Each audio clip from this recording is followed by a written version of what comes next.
बहुत स्वागत है इस चर्चा में। अभी दो राजनीतिक दल मुझे बिल्कुल दिख रहे हैं, पांडे जी और सापरा जी। पांडे जी बात चलते, पांडे जी अजीत जी को ये काले झंडे क्यों दिखाए गए भाई? नहीं, देखिए, मुझे नहीं लग रहा है कि ऐसी कोई बात है अ, कि कोई किसी को काले झंडे दिखाया गया है। हम्म। मेरी आवाज आ रही है क्या, वाजपेयी आ जी? रही आ रही आ रही, बिल्कुल आ रही। मेरी आवाज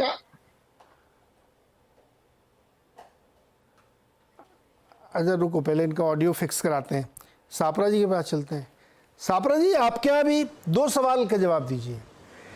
एक तो आपके यहाँ क्या तय हो गया कि कौन लीड करेगा फेस, और दूसरा ये जीशान सिद्दीकी वाला क्या मामला है? ये भी कुछ गड़बड़ कर रहे हैं, छोड़ के जा रहे हैं, तैयारी में है क्या? देखिए नीरज जी, सर्वप्रथम तो आपको बता दूं कि जो आपने लीडरशिप वाला मामला कहा है, ये जो चुनाव हो रहे हैं, भारत की प्रणाली जो है, ये लोकतंत्र की प्रणाली है, कोई प्रेसिडेंशियल फॉर्म ऑफ इलेक्शन नहीं है। ठीक है, उद्धव ठाकरे जी ने कहा है, उन्होंने कुछ सुझाव दिया है, उसके ऊपर हमारे पार्टी के और तीनों पार्टी के आला नेता बैठ करके चर्चा कर सकते हैं। होता यही है कि जो चुनावी प्रणाली है उसके तहत जीतने के बाद में सारे विधायक जो चुन करके आते हैं, वो अपना मुख्यमंत्री कौन लीडर उनका बनेगा उसको चुनते हैं। जहां तक आपने जीशान सिद्दीकी की बात की, जीशान सिद्दीकी के पिताजी बाबा सिद्दीकी पहले ही जा चुके हैं अजीत पवार गठ में, और कोई नई बात नहीं है। वो बहुत दिनों से अजीत पवार गठ के कार्यक्रमों में जीशान सिद्दीकी भी जा रहे हैं और आज भी देखे गए हैं।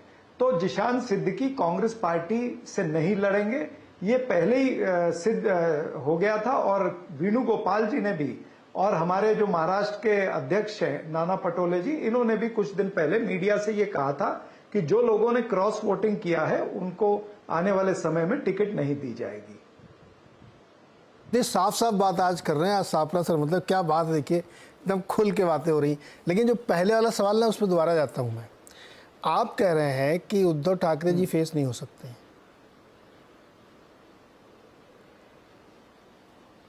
मैंने ये नहीं कहा, मैं आपकी बात में सुधार कर सकता हूं। मैंने ये नहीं कहा कि उद्धव ठाकरे फेस नहीं हो सकते। मैंने कहा कि लोकतंत्र प्रणाली जो डॉक्टर बाबा साहब अंबेडकर ने हमको दी है, जो कॉन्स्टिट्यूशन ऑफ इंडिया, जो संविधान ने हमको दिया है, उसके तहत विधायक चुने जाते हैं। विधायक सब मिल करके अपने दल का नेता चुनते हैं, ये मैंने कहा है। तो आपने यही तो कहा ना कि चुनाव के बाद तय किया जाएगा कौन सीएम फेस होगा या कौन सीएम होगा। भाई ये तो लोकतंत्र की प्रणाली में इस तरह का सेटअप बना हुआ है ना। ये तो लोकतंत्र की बात मैं कर रहा हूं। फेस घोषित करने में कोई सेटअप में दिक्कत थोड़ी है। आप नहीं, ऐसा है कि आपको भी पता है नीरज जी, आप कितना ही कह लेंगे, मैं आपके चक्रव्यूह में फंसने वाला नहीं हूं। सवाल ये है कि जब गठबंधन की सरकारें होती है तो पहले चेहरा तय नहीं होता है। क्या भारतीय जनता पार्टी ने तय कर दिया कि एकनाथ शिंदे के नेतृत्व में आज वो महायुति चुनाव लड़ रही है, और अगर महायुति की सरकार बनती होगी तो एकनाथ शिंदे ही बनेंगे मुख्यमंत्री, देवेंद्र फडणवीस नहीं बनेंगे या अजीत पवार नहीं बनेंगे? क्या ये भारतीय जनता पार्टी आज कह सकती है? क्या भारतीय जनता पार्टी ने जो अभी हाल ही में चुनाव हुए थे, राजस्थान, मध्य प्रदेश, छत्तीसगढ़ में जो चुनाव हुए, क्या उसमें उन्होंने पहले सीएम के चेहरे घोषित कर दिए थे? कौन चेहरे आए आपको पता है ना? नहीं, तो लोकतंत्र के अंदर जो प्रावधान है उसकी चर्चा मैंने करी है। सापरा जी, मैं तो ये बीजेपी तो मैं बात ही नहीं कर रहा हूं। अभी तो उनके जब प्रवक्ता हैं उनसे पूछूंगा। मैं तो आप वाले गठबंधन ही पूछ रहा हूं। तो आपने साफ कर दिया कि चुनाव के बाद विधायक दल के नेता अपनी अपनी पार्टी के नेता तय करेंगे और उसके बाद तय होगा कि कौन सीएम बनेगा। मैं ये सवाल इसलिए हवा में नहीं पूछ रहा था सापरा जी, मैं इसलिए पूछ रहा हूं कि एक मीटिंग इसमें हुई। अरे सवाल तो सुन लो सर। एक मीटिंग हुई, उसमें ये बात बहुत प्रोमिनेंटली रखी गई उद्धव जी की तरफ से कि भाई फेस तय करिए। वो ये नहीं कह रहे मेरे को ही तय करो, तो उन्होंने एक थोड़ा सा हेज किया, किसी को भी तय करो। अब आपने उसमें एक नया पेंच डाल दिया कि चुनाव के बाद लोकतांत्रिक प्रणाली का हवाला देते हुए कि उसके बाद तय होगा। तो फार्मूला क्या होगा? जो सबसे बड़ी पार्टी होगी उसका सीएम बनेगा क्या?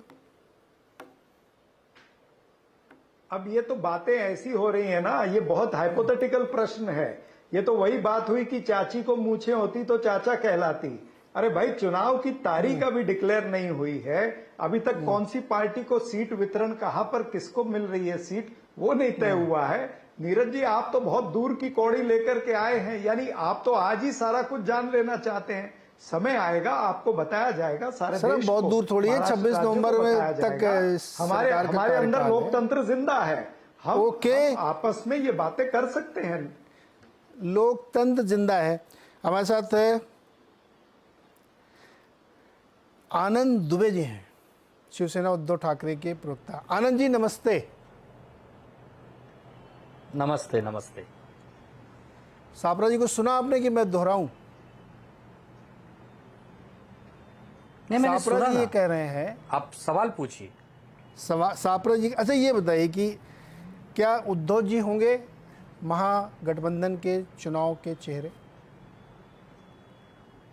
लोकप्रिय है, दिलों में रहते हैं देखिए महाराष्ट्र। नीरज भाई नमस्ते। नीरज भाई नमस्ते। देखिए, आदरणीय उद्धव बाला साहब ठाकरे जी महाविकास आघाड़ी के एक लोकप्रिय चेहरा हैं, इसमें किसी को कोई दो राय नहीं है। ये चरण सिंह सप्रा जी भी कहेंगे, राष्ट्रवादी कांग्रेस के अगर कोई प्रवक्ता होंगे वो भी कहेंगे, और हम तो कहेंगे, आप भी यही कहेंगे। जिस प्रकार आदरणीय उद्धव बाला साहब ठाकरे जी ने कोरोना के संकट काल में महाराष्ट्र का नेतृत्व किया, एक हर घर प्रमुख बन के उन्होंने एक उदाहरण दिया, तो हम समझते हैं वो बहुत ही सर्वोच्च लोकप्रिय नेता है। इसमें दो राय है किसको? सापरा जी को। सप्रा जी को है तो बताइए। लोकप्रिय नेता ही तो लीड करता है। सापरा जी, नीरज जी, आप गलत, आप उनके मुंह में शब्द मत डालिए। मैंने डाला क्या? किसी की आनंद जी, मैंने आपके मुंह में शब्द डाला क्या? किसी की लोकप्रियता पर बात नहीं। आप अभी बातों को ट्विस्ट करके डालना चाहते हैं। अच्छा, एक मिनट रुको। मकसद हल करना सापरा चाहते जी, हैं, जो हो नहीं रहा। अरे सापरा जी, जो मैं चाहता हूं, ये तो छोड़ो, आप हो गया, स्क्रीन पे दिख गया। अभी रुको, आनंद जी की बात दोबारा चलते हैं। आनंद जी, आपने अपनी बात आधी रखी, यहां तक तो बात ठीक है, सर्वोच्च नेता, सर्वोच्च लोकप्रिय नेता। इसके आगे क्या? इसके आगे ये कि महाराष्ट्र को इस समय एक लोकप्रिय चेहरे की आवश्यकता है। उद्धव बाला साहब ठाकरे जी स्पष्ट संदेश दे रहे हैं कि एक चेहरे के साथ हमें चुनाव में जाना चाहिए। आफ्टर पोलिंग चेहरा और बिफोर पोलिंग चेहरा में बहुत फर्क होता है। उद्धव बाला साहब ठाकरे जी कह रहे हैं कि अगर आपको हमारे चेहरे पर कोई आपत्ति है तो आप कोई चेहरा बताइए, मैं समर्थन करता हूं, लेकिन चेहरा तो चाहिए। अब एक नेता जो देश के एक बड़े नेता हैं, अनुभवी हैं, अगर वो कह रहे हैं कि चेहरा तो चाहिए, चेहरे से फायदा होता है, नुकसान होता है, तो इस बार जब सबको पता चल चुका है कि महाविकास आघाड़ी के नेतृत्व में एक अच्छी खासी संख्या आने वाली है, एक पूर्ण बहुमत की सरकार आने वाली है, क्योंकि अभी अभी लोकसभा में सबने देखा कि देश के इतने बड़े नेता नरेंद्र मोदी जी के चेहरे को भी लोगों ने नकारा और महाराष्ट्र में 17 सीटों पर रोक दिया। तो स्वाभाविक सी बात है कि महाराष्ट्र में भी एक चेहरा तो चाहिए। अगर अच्छा चेहरा होगा उसका लाभ होगा, कहीं गलत चेहरा मिल गया उसका नुकसान होगा। तो उद्धव ठाकरे साहब महाविकास आघाड़ी के सभी नेताओं से यही प्रार्थना कर रहे हैं, यही सलाह दे रहे हैं कि एक चेहरे पर सहमति बनानी चाहिए, और जो भी सहमति होगी वो विचार विमर्श से होगी, संवाद से होगी। उसमें तो ये तो नहीं कह रहे कि मुझे ही बनाइए, ऐसा तो कभी वो नहीं कह रहे हैं। वो कह रहे हैं कि सब बैठकर एक चेहरे पर सहमति बनाइए। और मैं मानता हूं कि चरण सिंह सप्रा भाई हो और चाहे राष्ट्रवादी कांग्रेस के कोई प्रवक्ता हो, सब ये बात मानेंगे कि अच्छा, हाँ, आनंद जी, एक चेहरे की आवश्यकता है और चेहरे से लाभ होता है, नुकसान होता है। आप ये भी मानते हैं कि उद्धव जी सबसे बढ़िया फेस है? बिल्कुल, सर्वोच्च लोकप्रिय नेता है आज महाराष्ट्र में, हर सभी ओके। राजनीतिक दलों में से। अभी इधर थांबा सापरा जी, मैंने कुछ कहा, उन्होंने कहा कि चुनाव से पहले फेस तय करने के फायदे होते हैं। अब बताइए, मैंने कुछ उनके मुंह में शब्द डाला गया? आनंद जी ने खुद बताया। बोलो सापरा जी। नहीं, देखिए, लोकतंत्र के अंदर उनको अधिकार है ये सारी बातें कहने का। वो अपना एक सजेशन रख रहे हैं ना, कोई गलत तो नहीं कह रहे। वो सजेशन रख रहे हैं कि भाई अगर ऐसे उनकी धारणा है कि भाई चेहरा होगा तो वो अच्छा होगा। लेकिन महाराष्ट्र राज्य का चुनाव जो है, आज तक हम जो देखते आए हैं, जो आज जो परिस्थितियां बनी हुई हैं, उस परिस्थितियों के अंदर ये भी सच्चाई है कि महाराष्ट्र का चुनाव जो है वो मुद्दों पर होगा। यहाँ पर मुद्दे क्या हैं? महंगाई मुद्दा है, बेरोजगारी मुद्दा है, किसानों का उत्पीड़न मुद्दा है, महाराष्ट्र आरक्षण, मराठा आरक्षण का मुद्दा है, धनगर आरक्षण का मुद्दा है, ओबीसी आरक्षण का पेच फंसा हुआ है। ऐसे अनेक सारे मुद्दे हैं। बेरोजगारी का तो ये आलम है नीरज जी कि मुंबई के अंदर 2216 पद थे एयरपोर्ट लोडर के, 25,000 लोग आ गए वहां पर इंटरव्यू देने के लिए, और महिलाओं का कांस्टेबल की भर्ती आई, 1157 पद थे। 1157 पदों के लिए 1,11,000 महिलाएं पूरे महाराष्ट्र से आई मुंबई के अंदर। आपने भी देखा होगा, 1,11,000 महिलाएं।